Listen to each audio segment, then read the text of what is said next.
I appreciate you, everybody, for being patient with me. You know, normally, like I said, this normally doesn't really happen. Like I never really had internet issues. Sometimes the bit rate dies, but you know it comes back. That's fine. It's just my curse. Don't worry about it. Yeah, dude, your wizard magic, dude. It's killing me, man. Yeah, it's like there an interesting bit. There's a book series called The Dresden Files, which features a wizard called Harry Dresden. And funny enough, this is kind of a uncanny thing that he was a wizard. He is a wizard in Chicago, and it's more of those kind of futuristic kind of Mm-hmm. ordealios. And Yeah. and he's getting interviewed by someone going, "Oh, what is real magic? I mean, of course, like you could just show us some right now." But he explains that if he does magic, it'll destroy all of his equipment because the magic just won't interact very well, Yeah. like that. So basically, so if you cast magic, cameras and everything will just explode. And Mm. why are you staring at I'll get you.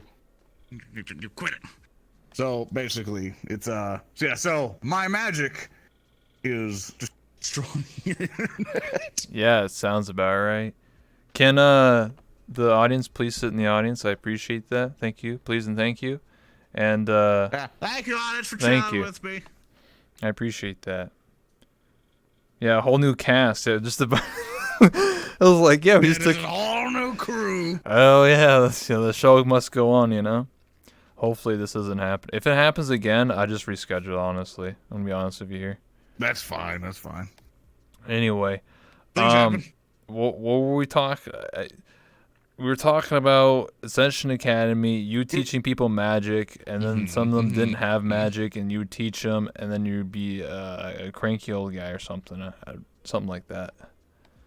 Yeah, basically that. And then we were talking about getting involved in role play and things like that, and Yeah. etc. etc. I don't think you can use the guest camera. By the way, I think Pixel's controlling the Yeah, cameras. I'm too tall. You might I'm have too to. You might have to tall, just I'm switch afraid. between the what's it called, guest and host I think you're just gonna have to use those two. 'Cause There it's you just go. too tall. Yeah, I'm too big, which is an interesting thing, mostly because a lot of I was messing with the audience folk for a little bit, and they wanted to kill me. That I commented that a lot of people in VR chat make their models extremely short, Yeah. and you'll notice the disparity because some people make their stuff in their actual height, and then people like me, because I'm a tall bastard, I'm a fairly tall wizard, but obviously because of how things kind of get made in VR chat, people usually just make super small anime avatars. And I even see people who's like, "Oh, this is an adult. This is like a normal height adult." I'm like, "That's 4'3". Yeah. So Exactly. it's always weird when you see it. No, you're not wrong. I made my avatar 5'8", which is like slightly taller than an average woman. So I made my character purposely Yeah. like taller. But everybody else I know is like 5 foot or 4 foot or 2 foot tall, and I'm just like, what's going on? But of course, like for me, it's usually just like I'm always taller than a lot of things. So it's You got like I'm neck used to everybody problems, being- looking down. You're just like, ugh. You're just like, Yeah. where are you? One day I wish to look up. One day I just kind of crack the neck a little bit. Yeah. I get you. I don't know. I think the reason why people play, I can't speak for others, but I think when you make something smaller, everything you look at is larger. So I think when you're smaller, you're like Different more perspective. yeah, more perspective, but also like it's like if you're smaller, it's cuter. Yeah, that's usually how it goes. Because Yeah. I mean, it comes to that psychological kind of mindset that you want to be like a small, cute little thing that people like to look at, kind of Yeah. deal. It's something that you desire to be, and which is one thing for VR chat, which I always found interesting, just kind of observing people that I've met people who are just like big, burly, buff dudes, and they just want to feel cute inside, so they become a small, cute anime girl, and it's like I don't judge them for that. It's this VR virtual reality. Even when you see movies or whatever with people looking completely different when they usually are, there's a psychological thing about it. And like there's a desire there, and it's like as long as you get to fulfill it in an unharmful way, I'm go for it. Yeah. You might have to switch avatars back and forth. Not for me, but apparently some people in the audience are like, they they see your avatar as something else, as an anime girl apparently. So I think VR chat's tripping up. It's probably the guards. We were testing your All right, we were cameras. testing your seat, and so Yeah, because I was like, oh, I'll just switch to something shorter, but the shorter one wouldn't work. So here, let's do a switchel party version, which Yeah. will stay on you, and then Yeah, I'll there. then switch back to. Here, we'll do the Cincinnati Academy Wizard. Here we go. Oh, hell yeah. There we go. There we go. Now There I'm we slightly go. different with the badge. Now he's official. So, now it's official and branded. There you go. Now Pixel's happy. Anyway, so so you said that you wanted to get into Kalos Row for season 2. Do you have any ideas of what type of character you want to portray or become, or have you looked? I think the character that was accepted was a xenobiologist, in which his entire motive is to basically go around and try to find ways to extend human life, basically. Oh yeah. And I set him up to where he's found ways to already do that, and he's a leading scientist or leading person on this subject because he's done all this stuff to extend human life. And he was one of the reasons why humans can live for a way decent amount of time in the galaxy. And so he's going to Kalos Row because he suspects a certain species that isn't very common in the universe is living in Kalos Row, and he wants to dissect them and find out how they can survive for so long. Oh, you mean the mushroom people? Mushroom people.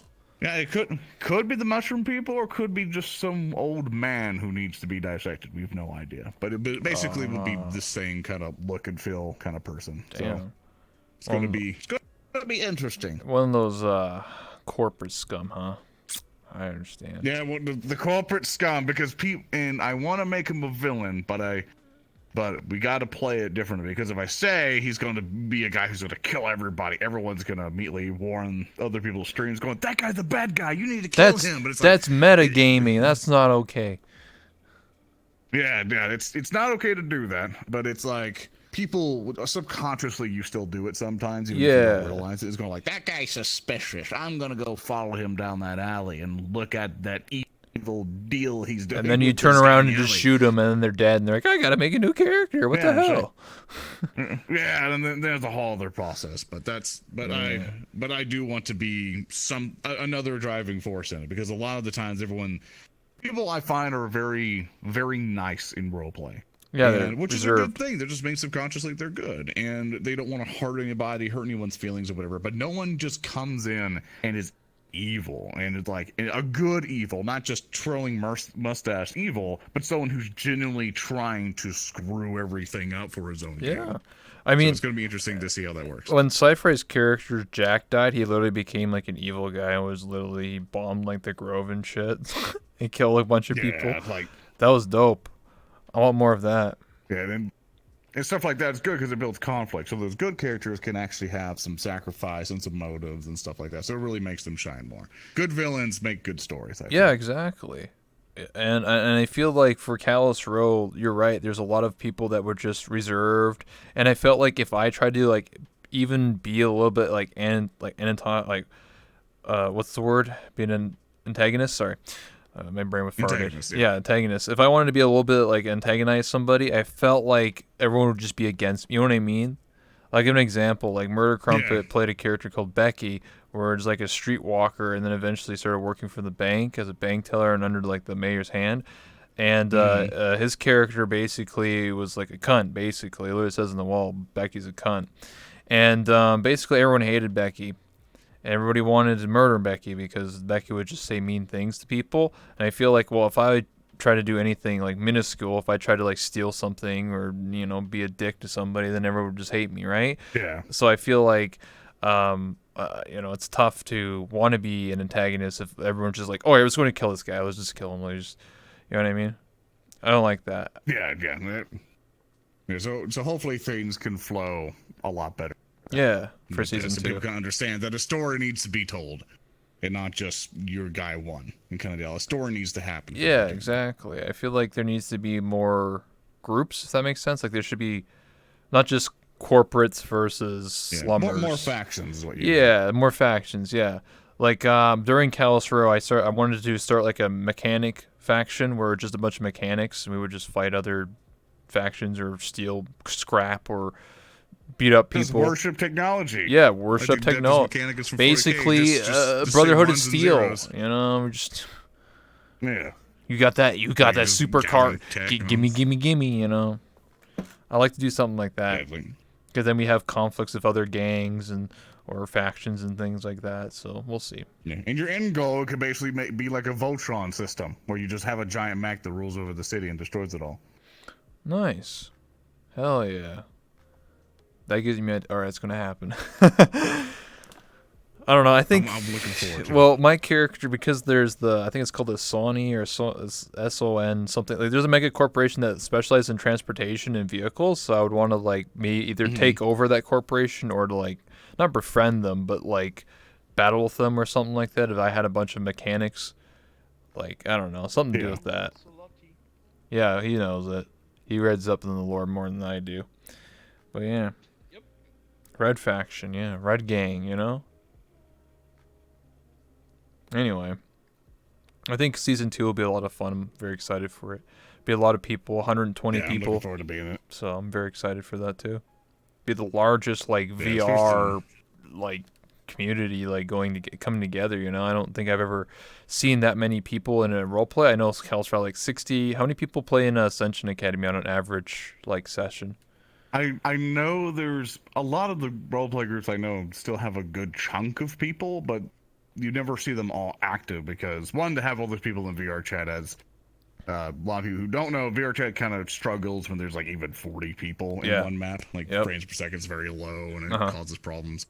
And so even with the current Udon thing they're building in, the optimizations you can make with it, they're still going to have to split people up. But for active people, like probably Kalos Pro will probably be the biggest one. It's going to be that many people because everyone kind of wants in the kind of deal for that. For Ascension, I usually would see maybe like maximum 40 people on map, but because we only have like one map, really. Yeah, it makes to sense. really bring people in on. I'm sure it could be bigger, but that's the biggest one I know so far. Yeah, the max you're only supposed to have in like one world for VR chat is 80, but you can't roleplay with 80 people in the world. Like you have like 5 FPS, dude. It's like so. Yeah, it's a struggle. Yeah, so cause for Calister we had like 50 to 60, I think, per session on average. Maybe it depends. Like if it's a special event, we have more extras playing as like corporate or whatever, and I was even struggling streaming, like all that stuff. Like I would get like 20, 25 FPS running around. If I was like in a place by myself at my shop, then I'll have like 30-ish, so I'd be okay. But it's just not doable in the current situation. Like the map is super optimized. It's just players and having full body and all this stuff and unoptimized avatars. It's a lot of information that for VR stuff it has to process, or else it's just, you know. There's probably other games out there who are trying to do the same thing VR chat's doing that might be more efficient, but it's like there's not the people there, which VR chat's where all the people are. It's just easier to get into. Yeah, so we're gonna separate into 4 different maps, or what you want to call it. So we're gonna have like the Kalos Row, then we're gonna have the corporate area, the Wasteland, and then the Undercity. So they're gonna be 4 separate maps with 30 players on them, and that should suffice for any lag issues. And then if one player wants to go to the next, like if I want to go from the Kalos Row to the Mega Corporation, then I join off with somebody who's in the Mega Corporation. I think it creates more engaging stories because we also had an issue of Kalos Row where like people who were supposed to be in the Undercity most of the time were up above, and vice versa. Like people were supposed to be like above or down below, and I feel like some areas just felt dead. Like the Undercity felt kind of dead whenever I went down there. I'm like, why is there nobody here? Oh, they're all upstairs, like in the middle of the plaza. I'm just like, what's going on with that? So I feel like separating the maps makes it so people interact with the same like people in their like designated areas, and then when they go out to a different area, then it creates a more interesting story for that reason as well. Different districts. Yeah, and no matter what, people are going to go to places where the action's at. Yeah, because no one likes to sit in their shop and then and stay there for like 2 hours, going like, maybe I might get a customer. But it's like, people want to be engaged when they hop in. When they schedule all that time to be in this super big event, they want to be in the action with it. So even with those map changes and all that, they're still going to gravitate toward a certain section of it where everyone's hopefully doing something. Yes. Well, they have the website. Did they ever explain about the website for Kalos Row? Yeah, I got to see the website, which is going to be really cool, which has a bunch of tracking bits to it. So if someone's watching, they can kind of like go over for you and be like, oh, I want to see what Rebel's doing. And then click that and see your stream perspective. Like, okay, he's talking to that person. I want to see where that person's going. Then they get to the website, click that, see where they're going down the alleyway, and it tracks them all real time. Which I get to see them messing with the code in my game form, which I is wish. pretty neat. Well, I guess it kind of is a thing like squad streaming, but you have to be partnered for that. Imagine if you had like everybody's like fucking like 10 monitors, like Yeah. everybody's like, oh, what's going on here? Click on this person, enhance. What's going on here? It'll kind of be like that, and I mean, you can still technically do it with the Callus Row team, Yeah, basically invite thing. But if you look through that page, you can always just click whoever's down the list. But you gotta know that person's Twitch name and the character name, yeah, so it gets a bit confusing. So the way they have it in what they're doing now is pretty amazing, and the coders who are doing an amazing job with it. I'm excited to see how it works when it's yeah. all put together. Those could be commands too, like console commands. Yeah, I saw that too, which basically they can just type into a Twitch chat or whatever, or even have a button that's on their overlay and just be like, I want it to rain. Boop. And then Yeah, now it's raining in Callus Row. yeah, And they don't even have to be in the game for it, which is pretty neat. yeah. That's it's crazy what you could do with like when you really go into like Udon and more advanced like stuff. Like this is like I think this might be the biggest ambitious project for like VR chat in terms of like role play because I've never heard of ever seen anything this in any other like Oh, it's pretty place. big. It's a fairly impressive project, and I've been I know me and several of the companies that I talk to or whatever have been looking at going like, that's pretty neat. I wish we could do that. Hey man, you never know. Maybe it might happen to other role plays. You know, Ascension Academy might have it happen too. I don't know. You never know. It's like a lot of it can happen. It's just people and resources at that point, and also money. Money also kind of becomes that driving force of Oh yes. making sure those people are compensated for their time. Hmm.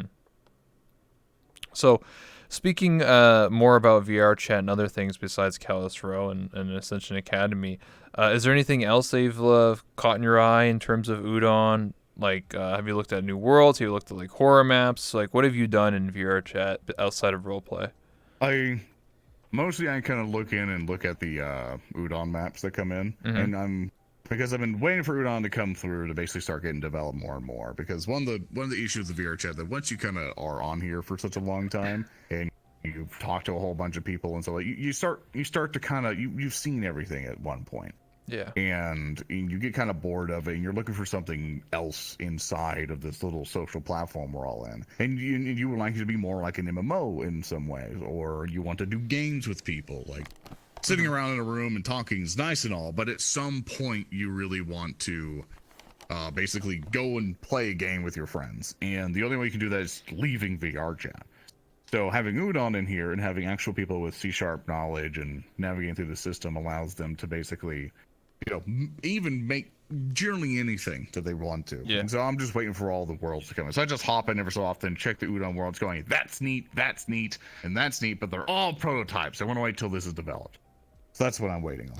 Yeah, that's the one problem with a lot of Udon worlds is that a lot of them are just sort of prototypes or sort of like just sort of testing things. I think the reason why that is because, well, if you're making a world, it's like a pet project. You're not getting paid to do it, right? Doing Callus Row or something. So a lot of people might not have the initiative to like put a lot of effort into something. Like imagine putting like 100 hours into a map and you get nothing out of it, and maybe you'll get like a follow on Twitter and that'll be about it. So I feel like some people Yeah. may not be interested in making Udon worlds. They want to be like, I'll do it if you pay me to do it, or like there'd be more incentive.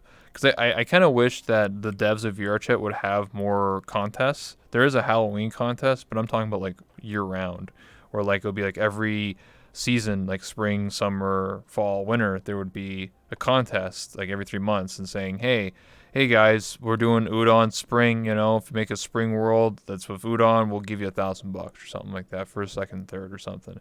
Yeah. I think that would be a huge incentive to players to be like, oh shit, I can make money making this really cool game mode or storyline or RPG or whatever with Udon. That's dope. I'll do it. Like it's a lot of the things do sound good on paper, and definitely working in kind of like a game dev environment for myself. It comes to the point where a lot of those types of questions come up going like, here's this obvious solution to our problem. But then that obvious solution then kind of gets chopped down into here's your ROI as to why we probably need to kind of think of this in a different way. What's our budget like how much money's in the bank for the company to do it, and a whole bunch of stuff comes into effect. And I know at least for VRChat that VRChat doesn't really have anything that's basically, hey, we're getting all this money coming in. All it is basically investor money. So they don't really have all that play or expected income coming in. So for them to constantly do contests and stuff to be all like, here's $10,000 if you do this awesome world, here's this much thing. Because that to me is now labor costs to basically monitor and go through every single one of the worlds, pretty much check all that content, then budgeting all that money for it. And then after you pay for that contest, how much is that now going to draw in players? So you usually try to encourage the community to help out the community in that way, which is a lot cheaper on VRChat's end and helps out the community, which not the most perfect solution, but it is a good idea, an excellent idea. I just know money is always that defining factor, which always sucks. Because there's been times I'd be in meetings going like, we should do this. It's like, we don't got the money. Okay. And that's Damn. Money. You're right though. I mean, at least you explained it, because I'm always thinking in the back of my head like, hey, they could do this. They got like $10 million. I don't know. But it does make sense. I wish maybe if like you could donate to VRChat, like have like a crowdfund or like a GoFundMe or something. Because like we all know that VRChat is a free game. You can't buy it, but maybe you could fund it somehow, some way. Yeah, it does come complicated in legal territory at that point. So say it's similar like mods. If you ever seen mods before, it does like, oh, we're doing a fan creation of this, or we're using assets from here to do this, and it kind of gets complicated with IPs and stuff, because VRChat's sort of a kind of a safe harbor or safe haven kind of deal with some content. Yeah. So say for example, if you make a World of Warcraft world and using nothing but World of Warcraft assets, because it's a safe harbor thing, you're not making any money off of it, and VRChat's not making any money, then that's okay. It's just a fan thing. Mm-hmm. But then it starts to become more complicated once money gets involved. Like, I'm no lawyer and I can't get any advice or anything else like that, but it starts to become really iffy once that money starts to get involved, which is probably why you'll always see VRChat be free. And because it's free, it allows the access, especially for a VR game, to be a lot easier. So I do agree that I wish there were ways that VRChat could make more money so they can do more stuff, hire more people and everything else, and start really making this super awesome. But it's a fine balance they have to dance on. But so far, everyone just literally making the market for VR larger, in fact, can then make VRChat even bigger. So it's a different way in how you can gather that money. I hear you're saying. I mean, there are people, like, I know for a fact that VRChat is investing into virtual currency of some kind, that you could spend like $10 to get 1,000 VR dollars or something like that. Because in the last year, they had a news article where they were looking for like a virtual economy specialist person thing. So there's which would be an interesting avenue to go in for basically kind of a virtual market. Like, you want that avatar to be yours and have the license and everything, you pay this much VRChat stuff. VRChat gets a cut and the person selling that model gets a cut, which would be a good solid solution, because VRChat does have a solid kind of market. Like, especially for like even for your world here and everything else, people go out to pay people to make them stuff just for this game. Like this wizard, I asked Karita, who works on the Ascension Academy, like, can you just spruce up this wizard and add some stuff to it? I'll give you some money. That is a transaction right there. That is a market that needs to be filled, and VRChat has created this market similar to Second Life. Mm-hmm. So it is it's a fairly interesting way to basically, generate that money. And VRChat can formulate it and make the platform in which to start taking a cut out of it.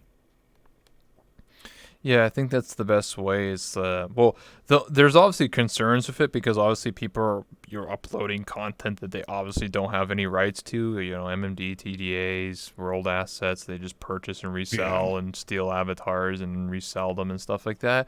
So I think this is going to be very beneficial for like someone like the Japanese community, because they're very pro. Like copyright free or whatever you want to call it. Like I've met some of them. I talked to some of them. They do not like anything copyright. Like they will disown you if you steal anything or copyright stuff. Like, how dare you How dare you mess with those other people's stuff? And I know like VCat and Yeah. of course me and you know Little Bagel and stuff who's been Yep. working with them and stuff, in which they're trying their best to try to get that virtual market thing going, which it's got some money there. There's definitely some money there. And if them and VRChat try to figure something out together to really make that happen, a lot of money can start being exchanged in hands, which means some consistent flow of money for VRChat. That is with some dotted lines signed here and there, but they'll at least get a steady cash flow, which allows that budget to open up to then support the community a little bit more. It all depends how they want to handle it. Exactly. So it's all in the future, you know. It's eventually. Yeah, it's all what ifs and maybes. Yeah, one day though, one day. So here's a question I wanted to know was how did you actually end up getting into streaming? How did you end up becoming a content creator? How did you become, you know, like the initial like streamer or YouTuber? How did you end up getting into that? So long ago, in a distant past, I was poor as hell, and I lived out in the middle of nowhere in Louisiana. And a lot of people's motivations when they kind of say this stuff, like, oh, I had a passion, oh, I wanted to help the community, or I wanted this stuff. And which I usually tell people, I did it because I needed to make some money. And people Amen, brother. look at that and go, oh no, he's an evil person because of money. The reason for that is that when you live out in the middle of nowhere and you live in a super small town to where every job is taken, and for you to go to any major area is like a 2 to 3 hour drive, and if you know how car maintenance and car and gas and everything else, I didn't even have a vehicle. The longest walk I'd have to take to get any kind of job is going to be like an hour walk. I lived out in the sticks, and by the sticks, I mean the sticks were ginormous trees. So it wasn't all that great. And I was in a really bad situation, and we had really crappy internet, and I'm like, I can make something to make pocket money so I can help feed myself and my family who are there. And then that was the main motivation, was to go, I need to help feed everybody because we have no money. And it's like, we have no money to really get anything fancy. We have nothing to get a car. Like, I need to start somewhere. And so I started doing that. And then I think I made terrible videos, and it just kind of kept going from there for years and years. And now I sit here and basically built an entire career out of that thing. So now I just work for a company doing the same thing I do. So it kind of works out. Yeah, hey man, don't let people put you down, man. Okay, there's plenty of people who stream and do it purely for money. Like, come on, like white people got to be haters, man. It's not like you know, it's like going up to accepting an award and like whatever, man. Just let people be people. Like, there's always two things about it. Like if you go to any kind of, like, for a lot of the content creators you might enjoy, even on VRChat or even anywhere else, if no money was coming in, the justification for all that time and effort loses itself.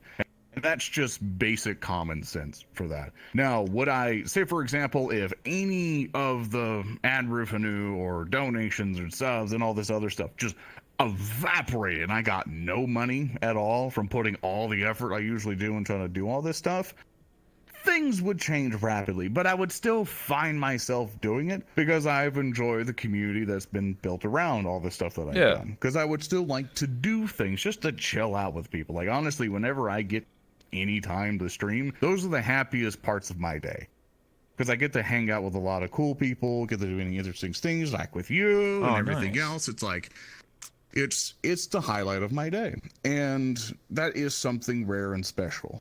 But of course, being ignorant of the fact that this is also a source of income for people, and even some people's full-time jobs, and people thinking you must be completely pure and stuff like that, and you must never accept a dime, it must always be for the community, is not realistic. Bills do not get paid on basically being nice. And you know, unfortunately, it comes to the point where you got to do things that make a buck so you can feed yourself and take care of yourself. Yeah. You know, so it's being realistic that way, in which I have to look at it. But at the same time, it's like, all this effort I'm putting is to also help improve other people's lives. And if they like the thing that content creator is doing, they can help contribute to it to make that better for them and to make it a lot more of an attractive thing for them, which means hopefully they put more effort into it. But you'll usually find the bad ones, which are just like low minimum effort, not even putting anything in it, and then just demanding money, which at that point, that's a problem. Yeah, exactly. I agree 100%. This whole world's funded by my community, me doing his talk shows and enjoying what I love to do, you know? My avatars, my world, everything that I have here, the emotes are all from my community, and they believe in me and believe in this talk show, and I have this all from scratch, you know? Like, Yeah. it's an investment. That's what I tell my It's stream. it's a team effort. Yeah. Because like as much as like me and you might work at nights photoshopping a bunch of stuff, commissioning people like to make maps and everything, or doing all this stuff together to basically put on stuff like this, it's still a team effort between that content creator and the audience that has helped out. Because even though that audience might not be able to come in and write the scripts and make the textures and put on all the planning, just by them contributing, they have made stuff like this happen. So it's one of those things to where whenever people do say thank you, it's 100, normally 90% a genuine thank you, because without them, a lot of this stuff won't even happen. It's true. I mean, as a streamer, your community and audience, the people you interact with, the people that you entertain, really do help out. You know, they your instance paying for groceries, paying for rent, things like that. Like it's the truth. Like you're investing into Yeah. something that you believe. Yeah, boys gotta eat. So Yeah, exactly. Like it's just the way things are. I know that like this is why like when people ask me like to start streaming, I say do it for a hobby for fun, but if you have to do it for a job, then it's a bit tougher. But you're gonna have to do things that you may not like, but you have to survive at the end of the day, right? yeah, it's definitely for anyone getting new into this, because the market for all this is very saturated now. It's become very Oh yeah, popular. A lot of of people course. think they can casually hop in. Some people hop in casually, do it, and make some hamburger monkey, which is fantastic. Good on you. But definitely get into it. Make sure you like this first, because if I didn't like doing this, you would not see me anymore. Hmm. And it's because it's one of the things. Definitely is a good thing about it. Like if you have the ability to stop doing that thing you're not liking to do, definitely get out. So it's if you're getting into this stuff, just as you said, make it a hobby, which is excellent advice, and test the water, see if you like it. And if you do want to make this a job, you now have to get more business sense. It's not to the point to where you can coast on something for a while and just keep that going. You gotta think ahead. Because I've told people who even concentrate just on VR chat stuff is that you need to at least have something after it. Say, for example, if VR chat dies completely, Yeah. and where's all your stuff now? What else do you have to you? And for me, like, say, for example, if like all this roleplay stuff just died tomorrow, I got other stuff to do. I got other interests I can pursue, and I know I'll be just fine. But if I only had this, I need to have a backup plan. I need to have something else going forward, because this market changes every single time, or like even every single year. Because you remember how things were in the previous year for Yeah. VR chat and how they Yes. were now? Way different. Way different. Things, attitudes, and content and stuff like that has shifted a lot more. And you have to be on your toes with this, because you got to be in the know-how. How is the community interact or like changing? How is the audience for all this stuff like shifting about? Because obviously, if I come around acting like a Knuckles or something, no one's gonna care. But if I come and doing all this roleplay stuff, some people might be interested, because Yeah. now there's an interesting story here. Now this is actual fun content happening. So it's got to be on your toes, and you got to have a business sense for it. You can't just go around yelling at people hoping to get famous. Sometimes it works, but that's a lottery ticket. But it's like you got to think about it. You got to think smart on it. Exactly. I agree on all your points. Have a backup plan. Like, one of my backup plans would be to like go to become like a VTuber, V streamer. I already have Suva, already have all set up. I can And literally play other games as this avatar. getting very popular. You can probably start now. I could. In between all the interview stuff, do that. I could. I'll think about it. I have it set up. I don't know. I love doing this show, and I could take this show to other VR social games. I can literally import this to Neos or Chill Out VR. I already have all the files. It's all in Blender. So I could have actually, if VR chat was to die tomorrow. See how it works. Yeah, like if VR chat was to die tomorrow, I could literally take this show to any other platform, or even if VR chat was to get banned, I could technically still do a talk show on like the podcasting and talk show department on our category on VR chat, or sorry, on Twitch. So I have a lot of different avenues. I have YouTube. I have, there's a lot of different plans and ideas, and I always tell people like you need to have a backup plan. You need to think of just other things because you never know, right? Like what, like I hate to see it when like somebody gets partnered and then they think like, oh man, I made it now. Like I could do anything now. Yeah, no, you now have a super long road ahead of you. Yeah, it doesn't just automatically happen for you, because I've seen partners who got it and they still only pull like 10 viewers. Yep. And it's like, yeah, you can't just get the tag and then you're like, all right, I'm done. I guess I'll just coast on the success. I'm like, there's no success there. You need to, it is a constant thing you must maintain. It is not something you just let it run by itself. You have to put some work into it. I think you have to work harder, honestly. You have to keep pushing yourself. You can't just, get it and be like, all right, I'm going to chill now. Like, I feel like to expand, like, I definitely know a lot of streamers who struggle because they get their success from VR chat and then they try to expand to a different game and then, like, half their audience is gone immediately and they're like, shit, how do I, so, There's a thing on it, which basically it's called transference rate. So basically, there are people who are going to come and watch you for just several reasons. Some people might come and watch you just because of you. Some people might come and watch you because of how you play a certain game. Some people might only watch you because you're in a certain topic. And as you transition to a thing, you need to figure out when you go through that transition, how many people are going to follow you? How many people care enough to come with you?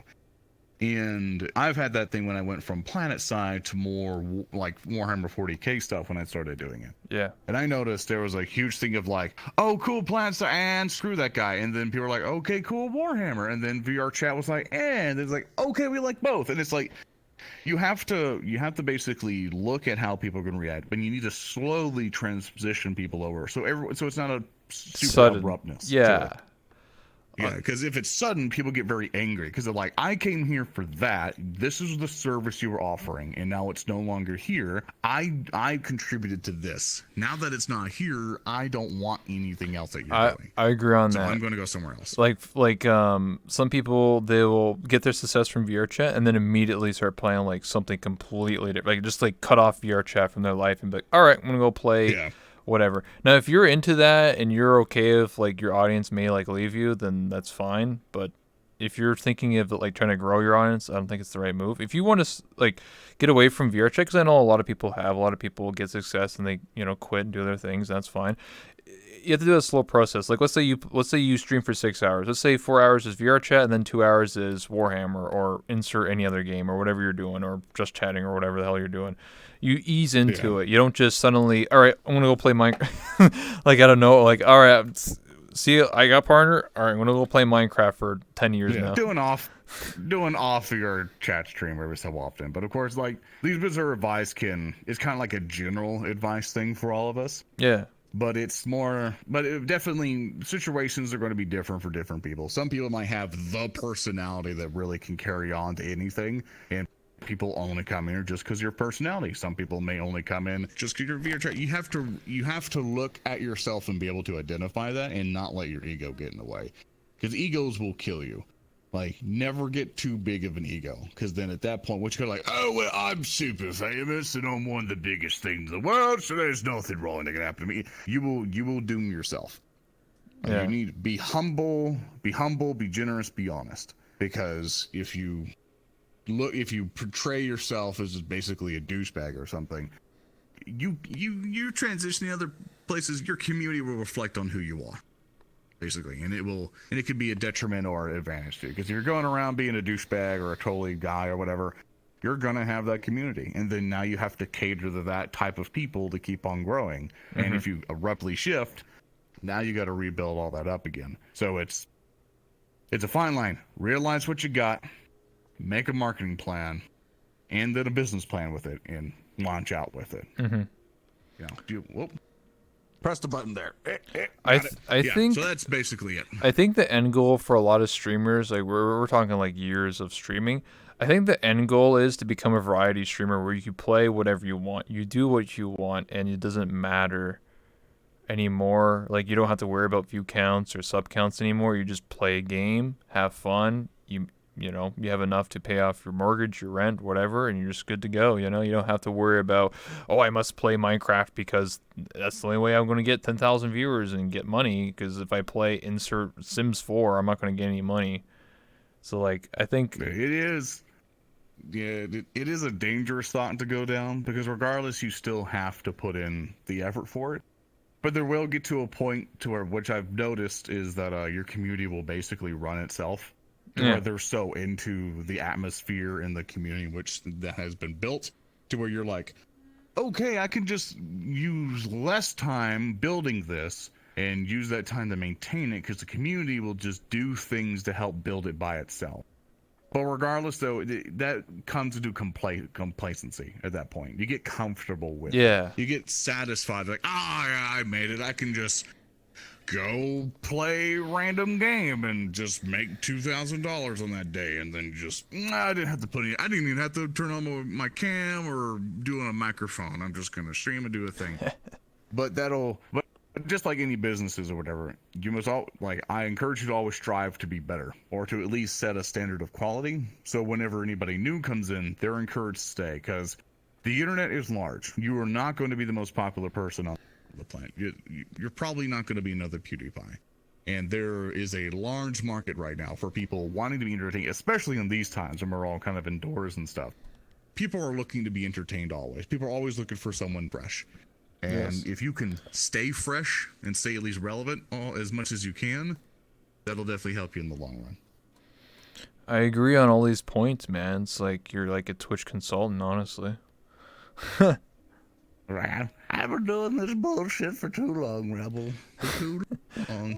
I'm And hope. I exchanged doing a lot for a salary, so now I get to do that. Well, what I'm hoping that somebody watching is either someone who wants to be a streamer or a content creator or even a part of VR chat or a part of roleplay, like watches this, listens, and is like, okay, I need to take this advice. I need to have a backup plan. I need to have multiple ideas because I think I'm a product of that. Of like when I stream, I've been streaming for 2.5 years. And that's not a long time compared to some of the OG streamers and stuff. But like for the first 2 years of streaming, I felt like I didn't really accomplish much as a streamer or as a content creator until I decided to do my own thing and do my own talk show.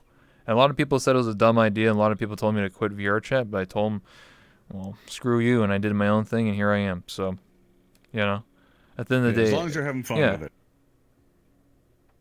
that's why I try to Is relate to people. yeah. I try to relate to people who are smaller because I was there. I was that.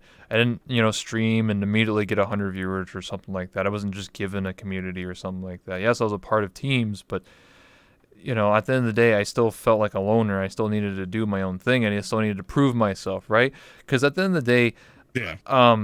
if someone like gave me viewers or gave me 100 viewers, I wouldn't feel comfortable with that. I wouldn't. I feel like I wouldn't have been successful. Like I'd be like, oh, I Earned just it. cheated. Yeah, I didn't earn it. I didn't deserve this.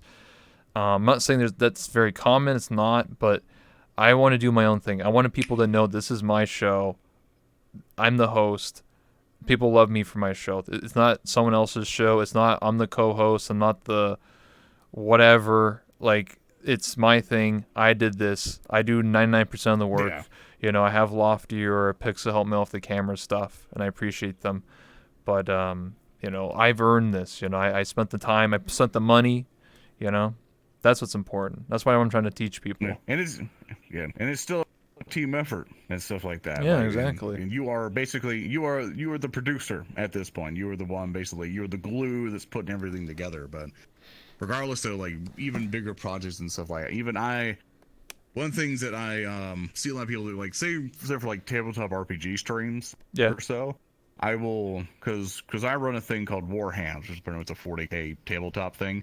And one of the things where we set it up when we were first sitting down, going, I want to do this show but I have noticed there's been a lot of pitfalls in people who run this stuff, and it's kind of in general just managing all this stuff that kind of can get spread to nearly anything, even for your stuff. Anybody who's want to run a stream all by themselves, like a lot of things come together.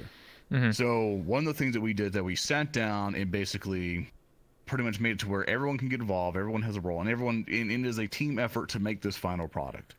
Because especially even when like money gets involved, like things go crazy. Like say for example, like if anybody was helping yourself was getting paid or whatever, first things have to become up in passion where they really want to be part of a product, because not everyone's made of tens of thousands of dollars.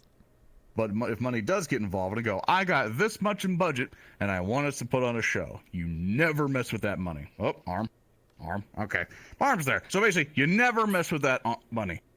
You never screw with it. You never kind of go like, it's like, I'm just gonna pocket all of this and everything else. All of this will be mine. And I've seen mostly just tabletop RD streams do that, to where it only goes to one person and everyone's just dealing with it. So we've basically structured a way to where we're basically going, I'm going to suggest these percentages. This percentage goes into the bank for the show. I get nothing because all the Twitch revenue basically is all the money I'm getting. And do you guys agree with this? Because if not, I want to be an open floor.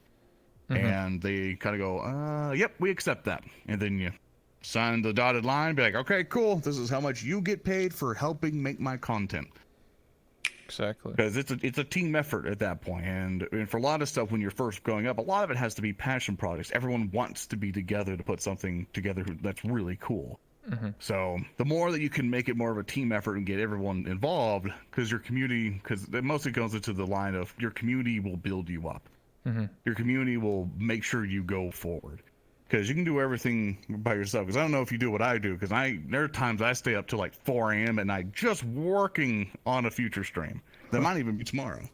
Yeah. And I put in a lot of work on stuff. And, and the only reason that can actually be executed well is because of the community and people who help me out. So, at least, thanks, Lofty, who's sitting there in the bleachers over there, not doing anything, not earning his paychecks. Just wiggling at me. Hey, man. You gotta get that bread, But, yeah, I do agree. Like, Calistro is the classic example. It's something that Arcaden put his own time and money into. Like, I guarantee you it wouldn't have been as successful as it is if he didn't do that. So, I understand that a lot of people in VR chat aren't really going to work with other people if there's nothing in it for them. You know what I mean? Like, people aren't always just like, yeah, let's make content for free, dude. Let's go. Like, some people are into that, but a lot of people are like, what's in for me? Do I get $10, $50, $100? What's the deal? It's the same thing of like paying someone to edit videos. Like, editors are not going to do stuff for free unless it's like, crappy or something. People don't work for free. Okay. That's not how things work around here. So yeah, I just come up to people going, this is my budget. This is how much I'm able to pay. Do you accept it? And they go, hell no. And I'm like, all right, next person. Here's my budget. And it's like, exactly. Like, if people are willing to do it, as long as they agree to it and they're okay with it, it's good. Just always have to establish those guidelines, because you don't want to have a situation like, oh yeah, you're gonna do all this work, and then it's like, hey, I've been doing this for like way too long, and I'm busting my ass off every day. And then that comes with that awkward discussion, which is always difficult. Yeah, I get you. Well, we can start taking questions from the chat, by the way, if anyone has any questions, or from the audience as well. If anybody has any questions for Zoran and I, anything at all, is not related. I'm fine with being interrogated. Yeah, of course. Yes, I have one. All right, City, what's up? Is it a good question? Yeah, don't you know that you have already changed the possession? One more time, I was laughing over your question.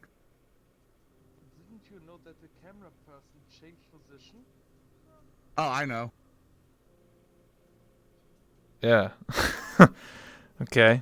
Next question. I knew that one. All right. What advice do y'all have for first-time streamers? That's what Zach the Fallen says or asks. Play something that, like, if you're trying to stream something, one, don't play something that's super uber mega popular, because it's going to be really hard to basically Oversaturation. kind of get you. different. Yeah. It's going to be a lot of people streaming, a lot of big people streaming it. Your compatibility and basically allowing you to be seen kind of going to be low.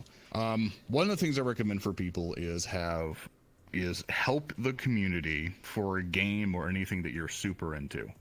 So say, for example, let's say the new Diablo comes out. Everyone really likes Diablo. Is really getting into things. There are going to be people are going to have questions about that game. Who best to answer those questions than you? If you can come in and start presenting guides and helpful information that are actually helpful, and you present them in an interesting way, then you are able to then gather a community who comes to you for that information. And which you will probably notice in, like, say for example, you go to like World of Warcraft and stuff, to where there's a lot, like in the past, a lot of people were just giving out all this new information. People are showing you how to go through this dungeon, how do you beat this biggest thing, how do you get this much money. And that's a good way to kind of basically build your base up, in which that'll be more on YouTube side, because YouTube is your advertising platform in a way. It's either YouTube or Twitter or any other platforms, because if you only stay on Twitch, you're going to find it really hard to kind of grow yourself. You need to go where people are watching, and you have to understand how people are looking for their information. And there is a reason why YouTube is one of the second largest searching platforms, because, say for example, Rebel, if you're playing Path of Exile and you want to find a really good guide on Path of Exile, you're not going to go to Twitch, are you? Because someone's streaming that. You can't just skip through the stream and find your relevant information. And if you ask the streamer, that streamer is not going to have all that time dedicated to answer just your question if they got a chunk of people in. You're probably going to go to YouTube, right? Mm-hmm. Or you're probably going to go to Reddit, who's linked to a YouTube video, or might have a written guide. Yeah. That's where you can basically help find people. And once you kind of establish yourself inside your community as someone who is honest, who is helpful and professional, and someone who isn't grading on people, then you can then start using that as a way of saying, hey, if you're interested, I like to help people out on Twitch, or I play some high-level content on this. You have to also think, when you're streaming, constantly ask yourself, why should people come to my stream? Because, like, I'm funny and wacky, and it's like, a lot of people are funny and wacky. What makes you special? What makes you interesting? And it comes to the point where then you start formulating your presentation. When people come in, do you have a good microphone? Do you think you have basically the looks or whatever to have a webcam and a nice setup in the back? Do you think, you know, you're good enough at that game to be a good representation or a knowledge base on that? You know, a lot of questions have to be asked. So first thing, try to see if you even like streaming. No one's going to watch you for a while, probably. You might get popular in 2 weeks. It happens. Just start it out. See if you're able to constantly talk to people, constantly engage with people you're talking to, not have a good conversation with folks. Make sure you have fun doing it. That's the first thing. Make sure you have fun doing it, because you're going to do this for a long time if you want to get into it. Mm-hmm. And then start working with your community.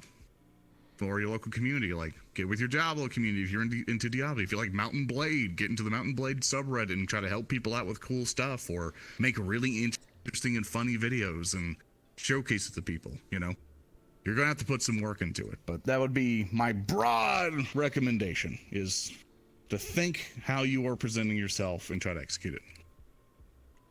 I agree. I that's honestly a lot of the points I was about to make, like starting YouTube and stuff like that, doing multiple platforms.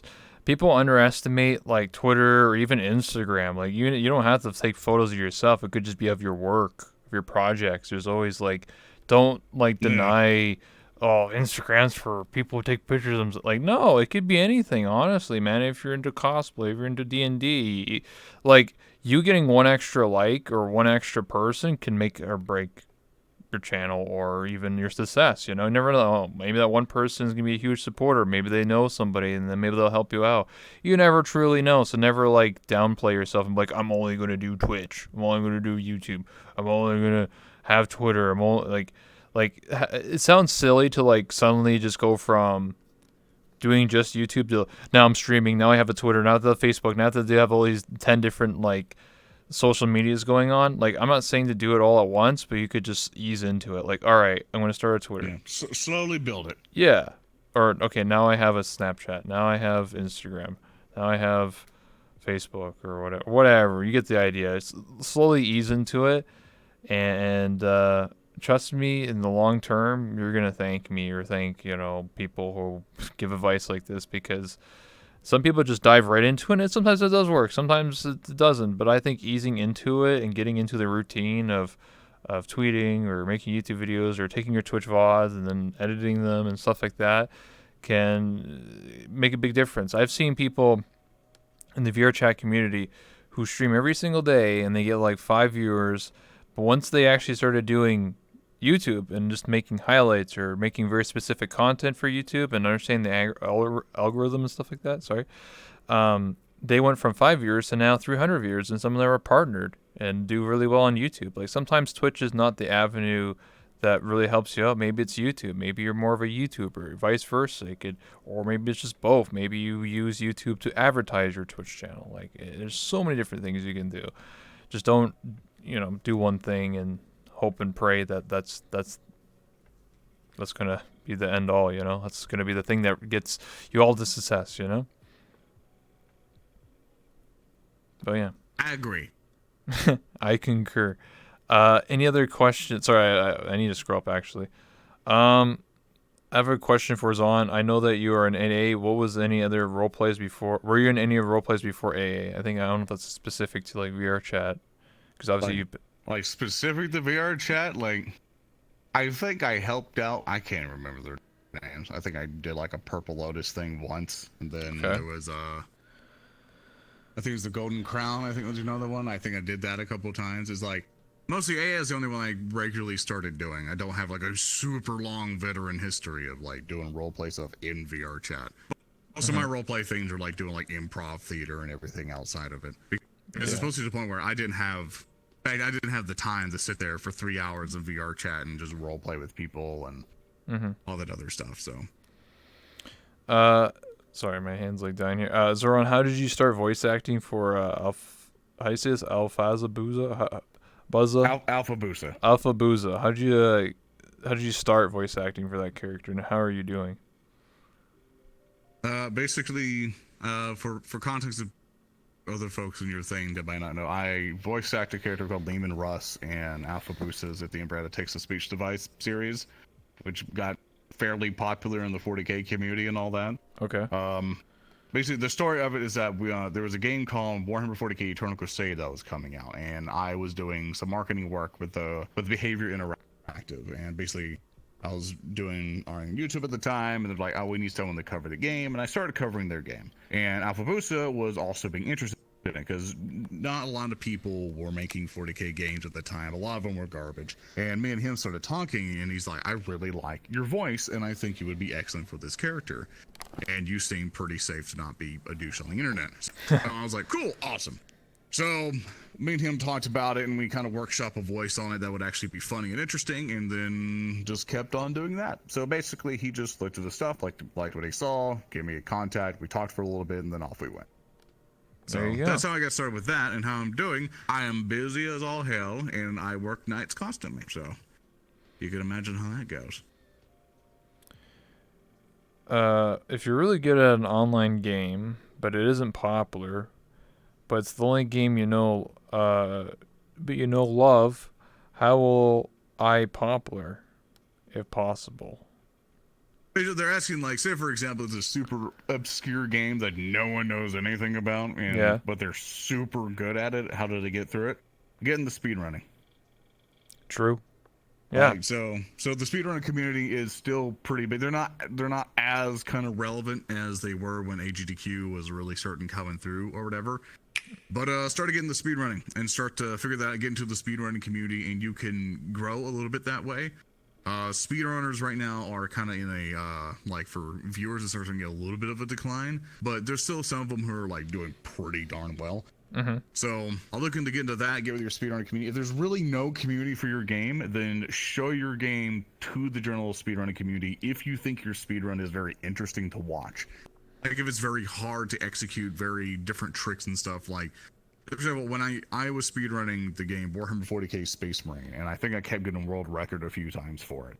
And Oh, I kept doing nice. that to encourage people to basically get into that speedrunning because I wanted people to beat my time so bad. I was getting world record every single time someone would try, and I'm just like, I need people to be better than me because I know I'm not the best at this game. I know I'm not this good. Someone's gotta find some good tricks for this game. And someone did. Some guy in Russia finally beat my record, and now he's #1 now. I think I'm still 2 or 3 in the leaderboards, but it's like that speedrunner community is not super large. But if I presented it to the speedrunning community, like on Reddit and various online forums and stuff like that, and people started to get more and more interested to it. And so there's now even a way bigger group who now does that. So you have to do some work in it. But if it's like absolutely dead and there's no eyes on it in any way, shape, or form, and you can see no way to present it to people, pick another game. Pick another game that's second. Pick another thing that people might actually want to go over and look at. Yeah.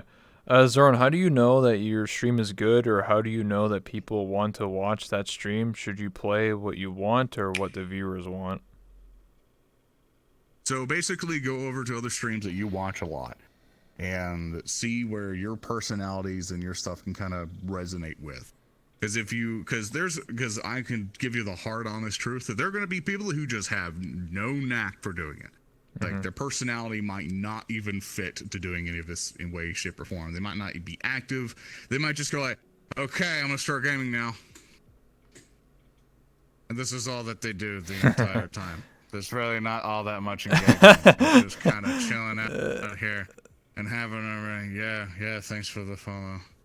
Yeah, that monster died. Yeah. Hey, Epic Gamers, thanks for joining me. And that's the entire, like, that's not a good stream. You know, that's Yeah, not, woo! fuck you. No! So basically, that's not going to be an interesting stream. But it's like, look at streams that you watch, even some of the big ones, smaller ones, etc., like that, and see what you can execute on your own. Yeah. And see what, like, always ask yourself when you go back to the thing, like, would I watch this? And people like me, at least, and like even with you, Rebel, might even get this to where we look at our own stuff going, that was a bad show. Like, I could do better. I could do way better for this. And if you get that mentality, it's actually kind of a good kind of sick stigma in your head in a way, because you strive to do better. And your first few streams are going to be garbage. True. My stuff was garbage. My stuff probably still is garbage, but that's to me. But there's a reason people come over and watch the stuff. And you just have to kind of get in that mentality of like, why are people wanting to watch this guy? Like, you have to analyze that stuff, because there are people who don't talk at all. They don't do anything. They just watch a stream, and sometimes they get a whole bunch of viewers. You have to analyze why people are watching that person, and then you have to realize what talents do you have, or what subjects do you know, or what interesting things do you have about yourself that you can utilize. Because one of the main things for your streams and everything else, you are the most marketable and most important asset of your stream. Like, you can play all these games or whatever, you are the most important thing about that stream. And if you are able to find a way to sell yourself and have a lot of people like what you're selling, you're going to do all right. Absolutely. Yeah. There's no one lottery winning solution, though. So just, you're going to have to feel it out. Do you have any questions for me? We'll wrap this up in a couple minutes, by the way. It's been almost, well, because of all the issues, but we've been going for almost about an hour without the issues. So do you have any questions for me? About that. No, don't worry about it. I hope you're doing, I hope you're doing okay. It's mostly statements and stuff like that. And, I need to get you a bunch more ghosts for your audience. I just want like a whole bunch of ghosts with rape sticks. Yeah, some people told me I should have So like whenever cutouts. they cheer, they can just go, wee. Yeah. Oh, Yeah, you just mean give me a like whole bunch of things in there. you mean like the props, like a esports. Yeah, I want people in like little ghost avatars with rape sticks. So every Oh, time they cheer, yeah, they yeah, go, yeah. wee. Just have a button, press a button, and just have 50 AI doing that. Just NPCs doing that. Like, yeah, woo. I always think, yeah. Cardboard cutouts. But my question for you basically is basically, are you happy with how your things are going? Currently, yeah, today because of my internet. I'm a bit ticked off by that. But I mean, just overall. overall, I would say I'm pretty happy because I've only had this set for a couple weeks, and it was a long process of getting this. And It's a nice set. I like it. yeah, it's still not finished. There's still a few kinks. But I've had a lot of talks of people off stream about expanding my show, getting more interesting content, not just doing interviews, but doing like other shows, like, you know, Who Wants to Be a Millionaire, You can do like a Who's Jerry Line Springer, over yeah, Whose Line Is It Anyway, some Bachelor thing because we have like a couch there. Like, there's so many ideas that I want to do. It's just that it takes time and effort and to plan them accordingly. I'm someone who can't do things spontaneous. I can't just be like, all right, let's go do this thing. Like, I can't do that. I have to plan things out like there. days or enough weeks in advance. So I want to do also podcasts. I want also, like, I've done podcasts a little bit, but I want to do them more often. I want to bring on multiple guests, multiple people coming on, having like a revolving door where like maybe like someone else is sitting next to you and then they talk about something. Like, I don't know. There's so many different ideas I want to do. So for now, I'm content, but there's a lot of bigger, broader ideas and better ideas that I have going on for my content and for my show. This is sort of like the baseline, but I want to have more cool stuff because I want people not just to settle in and be like, oh yeah, this is another interview. I want people to be like, holy shit, that was dope. I can't wait until the next Who Line Is It Anyway or next whatever I do. Like that was a good show. That was a good discussion. All that stuff. Yeah, exactly. It's a feeling of satisfaction you get, and that is the previous question. That's when you know it's a good stream. When you get to go, I think that was good. Like, that was a good discussion. Everyone seemed engaged. Everyone seemed happy. Chat was active. Like, all that stuff. Yeah, I've had moments like that. You know, what really warms my heart is when I do off-stream stuff where like I'm joining off of friends, and then somebody is like, "Rebel, that interview was awesome with whoever." They're like, "That was cool." Blah, blah, blah, yeah. When's the next interview, dude? Like, what the heck? Like, are you going to interview like this person? I want to see you interview this person. That was cool, dude. You're good at what you do. Yeah. It means that what I'm doing is good, and you know, people enjoy it. So, it means the world to me. Yeah, which is, I think it touched on community is important. Because it does make me feel great, especially when we do any of the shows or whatever, and I get to see fan art and people on social media talking about, or even just going on Reddit and someone going, I really like this show, is there more? Yeah, exactly. And I kind of go, we made it, man. Like, we did it, they made the show.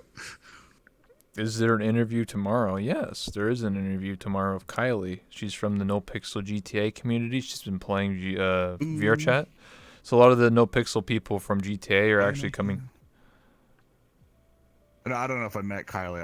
I did only GTA RP I did was like Twitch RP, and I was gonna do No Pixel, but I backed out. I gotcha. Yeah, they're all from the No Pixel server, which is the like heavily like no whitelisted one. So. Yeah. Like, I think I talked to some of the No Pixel guys because they've been enjoying VR chat very much. Yep. And so I know our buddy Gambit talks to some of them here and there. So yeah, but I'm looking forward to that interview, and I hope everyone else is too. Yeah. Hey, hit the follow button. You know, you guys go know when I go live tomorrow. You know, another interview, another day. Tell your community, tell your Discord, tell your Reddit, tell your friends, tell your mom, tell your dad, tell your guardian, tell your neighbor. Tomorrow gonna be a big interview, and then on this Wednesday there's gonna be a Uno card reversal here. Let's just say that I'm not gonna be in this chair. Someone else is gonna be in this chair. Yes. But who would it be? Who will it be? Oh, I can't tell you that. You have to figure it out for Wednesday. Come on Wednesday, you'll figure it out. There you go. Yeah, you can see what the super mega twist is. I mean, yeah. It could be someone who won't fit in the camera, like a giant space marine bear. That could happen. Anything's possible. Yeah, Gambit's in the chat. Gambit, that's me. Are you over 100 years old? Fucking nerd. Tell your neighbors, family. Yeah, exactly. Why someone else in the chair? I mean, I'm not gonna say who, but I've done interviews like over like almost like 180 at this point. People ask me all the time. Nice. When am I going to get interviewed? Or like someone is going to interview me? I've actually talked to a lot of people. Some people are just like, I don't know how to do that stuff. But I found someone that's willing to do it. So that's the idea. To give you a little more context. A little bit more. And as much as we talked a lot about like how you could stream whatever, one of the things that I know I've given messages as well, like, hey, I don't have any money, I don't have the time to really watch your stuff all that much, but I really want to help out. What can we do? So if you want to watch Rebels thing, it's a rat.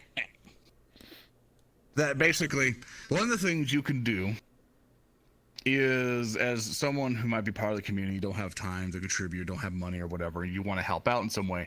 One of the best things you can do is go over and tell people that Rebel_VR, I think that's your right thing, correct? That's my that, Twitter, but my actual Twitch is that one Rebel. That one Rebel? Yeah, just that one Rebel. Okay. So you can go around to other people and be like, hey, my favorite streamer is doing X, Y, and Z. I would like to recommend you guys to go watch that person, or go to other places going, hey, this is really interesting. You guys should watch this, or like going to Reddit and doing that stuff, or going to other people's Discords that allow that kind of promotion. Always read the rules that they have. Yes, of course. And basically saying, hey, this one of my favorite streamers is doing it. This is why you should care. You know, because one of the things that really helps people grow is community, basically showcasing the awesome stuff of the people that they really like. And because I've had people send online, like go on the Reddit and go, hey, look, Zoran's doing this cool thing. Or like someone goes to the Discord, hey, Zoran's doing this really cool thing. And it's a Discord that's very active and is relevant to their interest. Mm-hmm. That's one important thing. Do it where it's relevant to that area's interest. So if you want to make sure to see, Rebel here grow up to be an awesome boy, which he already is, then that's one of the best ways to help him out. Well, I appreciate that, man. That was a big, a good friend of mine said to me a few days ago is that you can't hype yourself up, but it's easier to get someone else to do it. And I think you just did that. Yeah, because you can't advertise from yourself, because it's like, yeah, that's so just like stupid self-promotion. No one cares about you. But word of mouth is one of the strongest marketing things. Because if you were looking for a new air conditioner and I tell you about a brand and I say I like it and all that, you're probably going to buy that air conditioner. But if you look online, there's a lot of good reviews about this one thing, you're probably going to follow those people's advice and do it. Word of mouth is very strong. So if you've ever wanted to help out your favorite content creator, just telling people about them is the best thing you can do. It's a good point, because a lot of the times when people come to my talk show to actually get interviewed, a lot of them come because they heard of me from somebody else, word of mouth. Mm-hmm. I didn't personally come to them. Sometimes, I come to them, but sometimes they're always like, oh, yeah, you're that guy who does the thing. I know you. I already know exactly who you are. I was like, oh, shit. And that's exactly how it works. Best way to help out. I gotcha. Tim X said that. Yeah, he did say that. Good. I was testing the chat. Anyway, so ladies and gentlemen, I think we're going to wrap up here. So I'll put the camera on you where it already is, because we can't put any closer, because obviously you're just a massive or else you person. get all the robe. just a beard. Anyway, if you want to shout yourself out or tell anyone that any future projects, anything that's going on in your life that you want to let people know about, your Twitter, your YouTube, your Twitch, your Instagram, whatever you got going on. Hey guys, next week I'm doing this thing, then this is the time to tell people. Yeah, I'll do this. You can find everything basically at ZoranTheBear, which is ZoranTheBear. It is ZoranTheBear. But you can basically find me acting like a kooky wizard that looks like this, or doing Warhammer 40k things. But I still highly encourage you to still check out Rebel stuff here, because I think this is a fantastic thing that he's doing, and I highly recommend you give him all your support. Hey, I appreciate that. So again, thank you so much everybody for watching. I really do appreciate it. If you haven't already, hit up ZoranTheBear with a follow. If you got that Twitch Prime, just, give him that Twitch Prime, you know what I'm saying? But yeah, thank you so much. Hit that follow button if you haven't already. It's down below, whatever. And tomorrow's going to be another big interview, and then on Wednesday is going to be the special interview. So hopefully you guys stay tuned for that. I'm going to have more interviews. I'm going to get some more people on. I don't have anyone for Tuesday, but I can figure it out, and Thursday and Friday and so on and so forth. Just stay tuned. If you love what I do, love me interviewing people, and have any recommendations for who I should interview next, please join my Discord. Please tell me, be like, hey, I want you to interview this person. This person's cool. Then just tell me, And thank you so much. We're going to go raid somebody. I believe that Jade's VR is going to be doing a 24-hour stream, so I'd like to hit her up with that raid. So Give her some support. I think she's doing some other games, but we'll hit her up. Give her some support in the chat. She also just recently also got partnership as well. So big congratulations Nice. to her as well. And yeah, so hopefully you guys enjoyed this show. I know